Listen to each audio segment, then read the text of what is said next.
Maryland is recognized for 3 minutes. I thank Mr. Scott for yielding. I want to thank Mr. Klein, the chairman of the committee, and Ranking Member Scott for their work on this bill. Mr. Speaker, Frederick Douglass was born a slave on the eastern shore of Maryland. He became one of the great leaders in our country. Obviously, worked hard with Abraham Lincoln to see the issuing of the Emancipation Proclamation. He said this: "It is easier to build strong children than it is to repair broken men." This bill is about investment in the future, investment in children.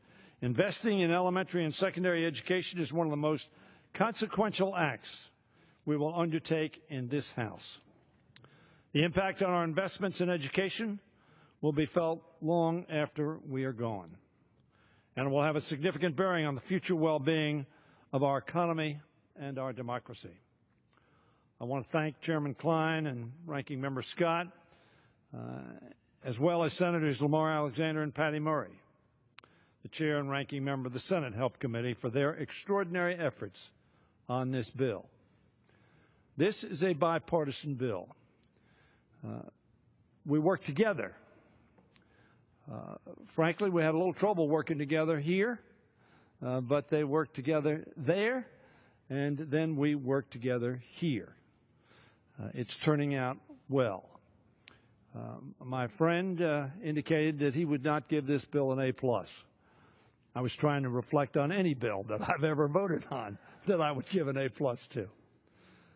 It's not a perfect bill, but it represents a reasonable compromise that will strengthen elementary and secondary education in this country, provide certainty going forward, and help prepare the next generation of students, no matter who they are, how they learn, or where they live, for success in college, in their careers, in their vocations, and as future innovators and entrepreneurs in our I am particularly proud, and I thank Mr. Scott, and I thank also the two Senate leaders, as well as Mr. Klein, that this conference report includes the full-service community schools program, which I have championed for several years.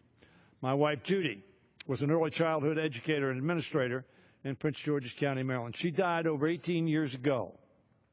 It is from her, however, that I first learned of the potential of full-service community schools. And our state has very successfully created a network of schools using these integrated approach named in her memory. There will be 52 Judy Centers around our state for 3- and 4-year-olds. Some of them are privately funded. They are so popular. Some publicly funded, and some in partnership. These Judy Centers enable low-income families with very young children to access a range of critical services all in one place. When starting kindergarten, children whose families participate in Judy Center programs perform better than those whose families did not. And Judy Centers, may I have one additional minute? No? Yes? I'll yield an additional 30 seconds. Gentleman's recognized for an additional 30 seconds. Judy's Centers are helping to close that gap. In closing, I urge my colleagues to vote for this bill because it is a step forward. It is an indication as well that we can work in a bipartisan fashion to the benefit of the people we represent. So I urge my colleagues to vote for this conference report and yield back the balance of my time.